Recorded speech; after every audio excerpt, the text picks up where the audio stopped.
안녕하세요. 그 퀘스천의 제로입니다. 삶에서 묵상하기. 이번 영상은 2021년 넷플릭스를 통해 볼 수 있고 2022년 올해 진행된 미국 방송계 최고 권위의 시상식인 에미상에서 최고 감독상, 최우수 남우주연상 등 6개 부분에서 수상한 드라마 오징어 게임은 각자의 사연을 가지고 있는 450명의 참가자가 의문의 장소에서 목숨을 걸고 진행되는 게임에 도전하는 이야기를 담은 드라마를 보며 들었던 생각들을 나누고자 합니다. 첫 번째로 드라마에서 각자의 사연을 가지고 있는 456명의 사람이 게임 참가에 동의한다는 서명을 하고 진행되는 첫 번째 게임이 우리도 너무나 잘 알고 있고 어린 시절 누구나 한 번쯤 해보았을 무궁화 꽃이 피었습니다였고, 게임의 룰은 우리가 했던 그대로 술래가 뒤돌아서 무궁화 꽃이 피었습니다라고 할 때 움직일 수 있고 고개를 돌려 우리를 볼 때에는 움직이지 않으면 되는 것인데, 드라마에서 무궁화 꽃이 피었습니다 게임이 진행되는 모습을 보며 우리가 많이 하는 찬양 중 하나인 주님 말씀하시면이 생각나면서 찬양의 가사처럼 주님 말씀하시면 내가 나아가리다, 주님 뜻이 아니면 내가 멈춰서리다라며 찬양하는데 정말 그렇게 살아가고 있나요?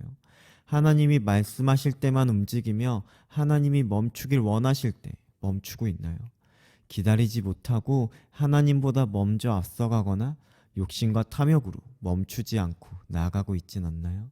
나의 가고 서는 것이 주님의 뜻이라고, 뜻하신 그곳에 나 있기 원한다고 고백하면서 정말 그렇게 살아가고 있나요? 하나님의 뜻보다는 우리의 뜻과 계획대로 우리가 서고자 하는 곳에 서 있지 않나요? 우리의 입술의 고백으로만 끝나고 있진 않나요?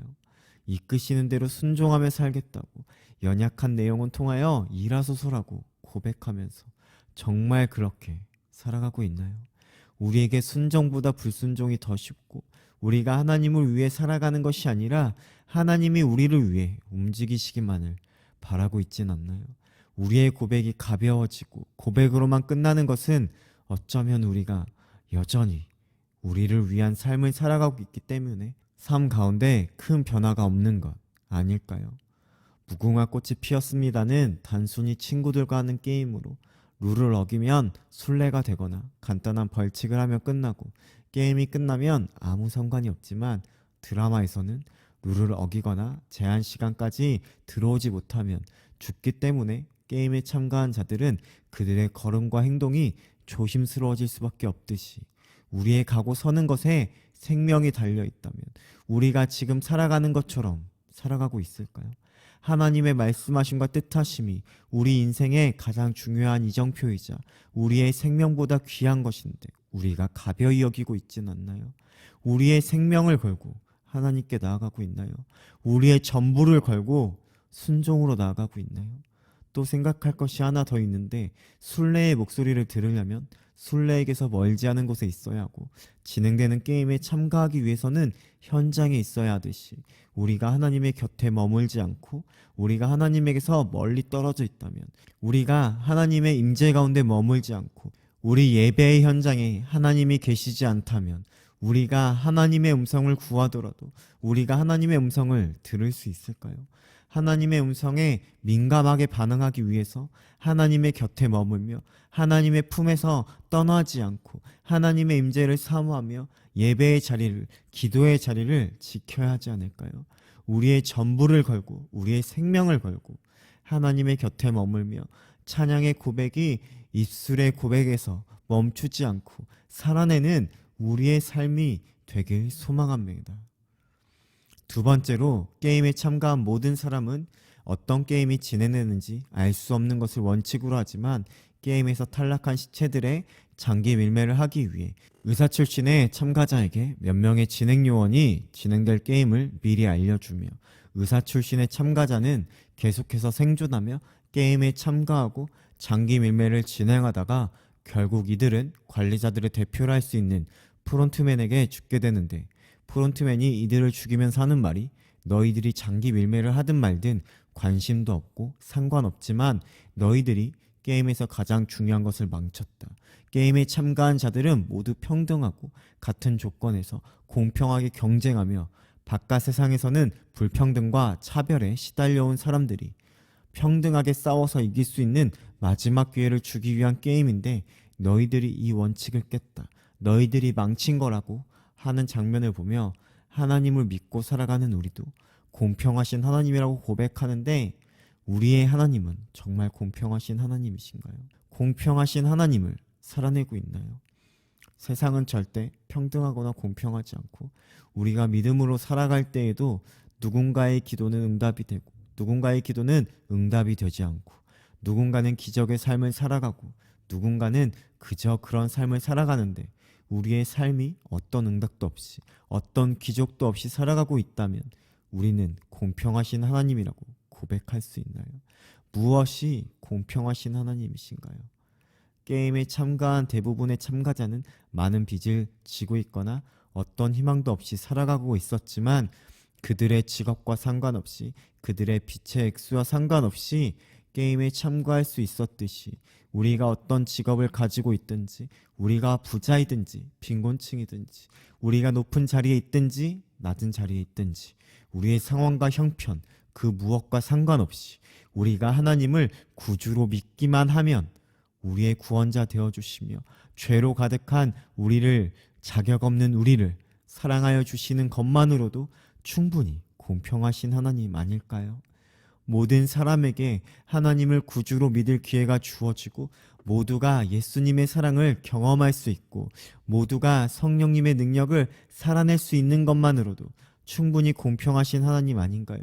정말 중요한 것은 공평하신 하나님을 경험하고 고백하기 이전에 게임에 참가한 자들에게만 기회가 주어지듯이 우리가 하나님 안에 거할 때에 우리가 하나님 안에 거할 때에 우리가 하나님 품에 속한 자들로 살아갈 때에 비로소 공평하신 하나님을 경험하는 것 아닐까요?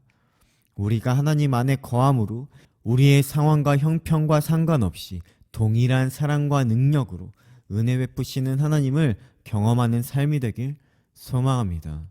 세 번째로 오징어 게임이 방영되고 최고의 유행어 중 하나가 바로 깐부라는 말인데 두 사람이 짝을 지어 게임이 진행되고 두 사람이 어떤 방식으로든 대결하여서 상대방이 가지고 있는 구슬을 다 자신이 소유하면 이기고 이긴 사람이 게임을 지속하고 진 사람은 탈락하는 라운드에서 게임이 진행되기 전 1번 참가자와 이정재가 파트너를 이루고 게임 진행 방식이 공지되기 전에는 각자 구슬 주머니를 받고 어린 시절 구슬치기를 많이 한 기억이 난다면서 내꺼 니꺼 없는 깐부 사이 맺어야지라고 말하는 모습을 보며 우리의 깐부는 누구인가요?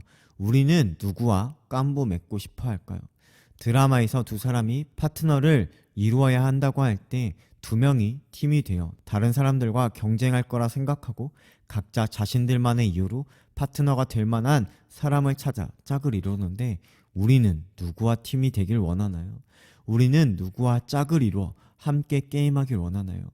우리가 파트너가 되길 원하며 내미는 손이 누굴 향하고 있나요? 우리가 파트너를 찾는 기준이 무엇인가요? 우리의 손이 하나님이 아닌 세상을 향해 뻗어 있진 않나요? 우리가 도움을 필요하다고 외치는 곳이 세상인가요? 하나님인가요? 우리가 세상을 이길 수 있는 방법은 모든 것을 다 가지신 하나님과 모든 것을 하실 수 있는 하나님과 우리에게 모든 것을 허락하시는 하나님과 깐부가 되어야 하지 않을까요? 파트너가 되어야 하지 않을까요? 우리는 약하지만 하나님은 강하시기에 우리는 무능력하지만 하나님은 모든 능력과 권세가 있으시기에 우리는 가난하지만 하나님은 모든 것을 다 가지셨기에 우리는 하나님을 의지하고 하나님에게 도움을 구하며 하나님이 우리의 파트너 되어주시길 원해야 하지 않을까요? 세상은 우리를 이용할 뿐이지만 하나님은 우리를 사랑하여 주시고 우리에게 은혜와 능력을 베풀어 주시는 분 아닌가요? 그런데도 우리의 손은 여전히 세상을 향해 있진 않나요? 무엇이 우리에게 이득인지 아닌지를 생각하며 저울질하는 것이 아니라 우리의 손이 어디로 향할지 분명히 정해야 하지 않을까요? 또 드라마에서 1번 참가자가 이정재에게 먼저 깐부가 되자고 하듯 단지 세상에서 성공하고 세상과의 싸움에서 이기기 위해서 우리에게 닥친 어려움을 해결하기 위해 우리가 하나님에게 손을 내미는 것이 아니라 어떤 이유도 없이 하나님이 우리를 먼저 사랑하시며 우리의 자격이나 상황과 상관없이 우리를 사랑하여 주시고 우리가 하나님에게 나아간 것이 아니라 하나님이 우리보다 먼저 찾아오셨으며 우리가 하늘 문을 두드리기 전에 하나님이 우리의 마음의 문을 먼저 두드리셨음을 우리는 기억해야 하지 않을까요? 드라마에서 결국 1번 참가자와 이정재는 서로의 구슬을 자신의 것으로 만들기 위해 이런저런 게임을 하는데, 게임을 하는 과정에서 이정재가 1번 참가자를 속여가며 구슬을 하나둘 가져가는데 1번 참가자는 이미 알고 있었고, 그런데도 1번 참가자는 이정재에게 남은 하나의 구슬까지 내어주며 이정재가 생존하게끔 하는데, 우리도 하나님을 속이고 있진 않나요? 우리의 성공을 위해서, 우리의 부를 위해서 하나님을 속이고 있진 않나요? 하나님은 우리를 위해 전부를 거시는데 우리는 하나님을 위해 전부를 걸었나요? 하나님은 우리를 위해 당신의 생명을 주셨는데 우리는 하나님을 위해 우리의 생명을 드렸나요? 우리의 인생의 일부분만, 일주일에 1시간만 하나님의 시간으로 만들진 않나요? 그렇게 하면 우리는 이길 수 있을까요? 우리의 모든 것을 걸고 하나님을 사랑하고 하나님께 우리의 모든 것을 맡기고 우리가 하나님을 향해 손을 들고 도움을 요청할 때에 하나님이 우리의 편에 서실 때에 진정한 승리를 얻을 수 있다는 것을 기억하는 우리의 삶이 되길 소망합니다. 마지막으로 게임의 최종 승리자이자 생존자는 이정재가 되고 456억이라는 상금 역시 이정재의 것이 되지만, 이정재는 1년 동안 폐인과 같이 살아가는데 이정재는 왜 그렇게 행동했을까요? 아마 자신을 제외한 455명의 생명값이기 때문에, 모두의 목숨이 걸려있던 돈이기 때문에 그런 것 아닐까요? 우리의 삶도 그렇지 않을까요? 우리가 이 세상 가운데 존재할 수 있고 우리가 하나님을 사랑할 수 있는 것은, 우리의 힘으로는 이길 수 없는 세상을 이겨낼 수 있는 것은 하나님이 우리의 죄값으로 십자가에서 피 흘리시고 하나님이 우리에게 은혜와 능력으로 베푸시며 하나님이 우리의 편이 되어 우리를 도우시기 때문일 텐데, 우리는 이것을 기억하고 있나요? 우리가 하는 행동이나 결정들이 기억하고 있다고 말할 수 있나요? 우리가 누군가의 삶을 대신해서 산다는 것을 기억한다면 우리의 삶은 절대로 쉬울 수도 가벼울 수도 없을 것입니다. 우리가 살아갈 수 있는 것은, 우리가 하나님의 자녀로 살아갈 수 있는 것은 예수님의 십자가의 피 흘림으로부터 시작되었다는 것을 기억하며 우리의 삶의 무게를 기억하며 십자가의 사랑을, 십자가의 능력을 살아내는 우리의 삶이 되길 소망합니다. 오늘도 삶의 현장에서 질문하며 각자의 답을 찾아가길 바랍니다.